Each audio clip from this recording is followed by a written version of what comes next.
Hi friends, Kathryn Korostoff here from Research Rockstar, and thanks for joining me today. Those of you who've been watching the video podcast series Conversations for Research Rockstars know that one of the topics I've been interested in lately is on how we can improve survey data quality. Because yes, we all are fascinated, and in this series I've talked a lot about new research methodologies and new data sources, but of course the tried and true still apply. So one of the things we've talked about recently is how can we take advantage of what we now know about survey data and survey data quality to really improve our overall work as market research and insights professionals. Last week we talked about one of the things that we can do to improve survey data quality, which is to improve our survey response rates. So I'd like to build on that conversation and continue to talk about survey data quality. And today I'm very happy to have a guest with me. Ken Faro is the Vice President of Research at Hill Holliday. He has a PhD in social psychology. I've known Ken for years. He is absolutely one of the smartest market research professionals I know. And he recently had an article in MIT's Sloan Management Review about scales, something that we care a lot about when we are doing survey research. So welcome, Ken. Thanks for being with me. Thanks, Kathryn. Glad to be here. Excellent. So I'm going to just jump right in. And again, I do recommend that people go check out the full article. It's not too geeky, I promise. It's like a really readable article, but is credible and really talks about important things related to making sure that our survey data has really high quality. Now, one of the things that, of course, we have to talk about is how does sample size impact data quality and survey research? Very good question. So I think it's been happening more and more lately as there's been more publications on big data and how do we use big data. I've had clients and colleagues alike ask me to take a look at their research and say, is the sample size big enough? And the truth of the matter is that sample size is maybe only half the battle, or really sample is only half the battle. The other half is how you develop your survey tool, right? Because you could have the best sample in the world, but if you have a bad survey, then you're still going to get bad results. Now, I think that's a really great point you make. I think a lot of people, in my experience, do that. They focus a lot on making sure that they get enough respondents to support whatever type of data analysis they might be doing. But unfortunately, the rigor around other aspects of the survey process can sometimes be lacking. One of the things, of course, when we talk about this, and you talk about in your article, is the importance of scales. And we do, in one of our classes at Research Rockstar, one of our instructors does teach about scale selection. And we always talk about how important it is to really understand scales and not just wing it in terms of how you're labeling your scales.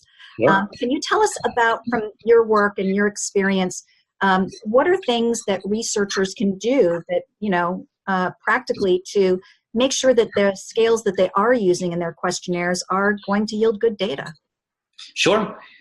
So if you look at my article, there are 4 reasons, and I won't bore you with all of them right now, but just a quick overview. One of the things that we've learned, I think, over time is that sometimes consumers aren't the best answering direct questions about large abstract concepts. Brand love, what is it? Instead, we've really started honing in on very specific behaviors that might indicate brand love. So someone driving 50 miles to go purchase the product of their choice, or spending $50 extra over the generic for it. So really tapping into those small concrete behaviors instead of asking about the large concepts is one way to kind of get better data quality through your survey tool. I really like this idea of the indirect questioning, and I've seen it used in a few different ways. One could also say this is sort of what NPS is about, right? So, instead of saying how loyal are you or how loyal are you to a brand, asking about propensity to recommend to others as a way to indirectly ask about loyalty. Now, but when we're asking about things indirectly, is there a way for us to understand how many questions we have to ask in order to have a construct? Yes. Very, very good question. So you're right on. NPS is very similar in that it's asking about a more concrete behavior that's tapping into a larger concept. But the thing we always talk about in terms of one of the critiques of Net Promoter Score is it is only one item. Now, for all of us market researchers, we know that client budgets sometimes shrink, and therefore the amount spent on surveys kind of shrink, and so our surveys have to get shorter with that. It's also one of the things that I know you've talked about in terms of shorter surveys to get better data quality. So there is this kind of movement towards less and less items. The problem is that when you only have things like that are one item measures, you kind of force a measurement ceiling. So just one quick example, if you think about ad testing, and if, let's say you are surveying people who really, really like the brand, let's say it's Nike. When you ask them how much they like Nike, everyone, let's say, is circling a 5 or a 7, whatever the top of the scale is. So then you show them the ad, and in theory, right, it's supposed to make how much they like the brand increase. But if you ask it in the post-test, they've already given you the highest, so there's nowhere else to go. And that way, sometimes really good ads look like they're performing really bad because people actually can't go up, they can only go down. And so always having more than one question, my recommendation is always having 3 for the general concepts or constructs you're tapping into. Excellent. So then in your example, there could have been a second question that would have been more appropriate for people who already had that high level of brand preference? Exactly. So one of the second things that I talk about in the article is that not all questions are the same. Very similar to the SATs, we have questions that are very, very easy and then questions that are very, very hard. So when we develop surveys, we want questions that, you know, people who are very, very low on brand love will endorse, but also people who are really, really high, ones they'll endorse. So for example, for an employee engagement survey, one of the highest or most difficult items is sometimes I feel like I'm just going to quit in the middle of the day, right? You really have to feel very frustrated to check that question. Mm-hmm. Whereas there are other things, you know, that are sometimes I browse new jobs. It's an easier question. More people will endorse it. So knowing that there are hard and difficult questions is also one way to think about how to create a more well-rounded survey. Excellent. And I just want to say for people who are watching this that there are also sources where you can go to get tested scales and constructs. One of the books that I always recommend is The Handbook of Marketing Scales. It is an expensive book, but you can often get used copies. If you get it new, I think it's like $180 or something.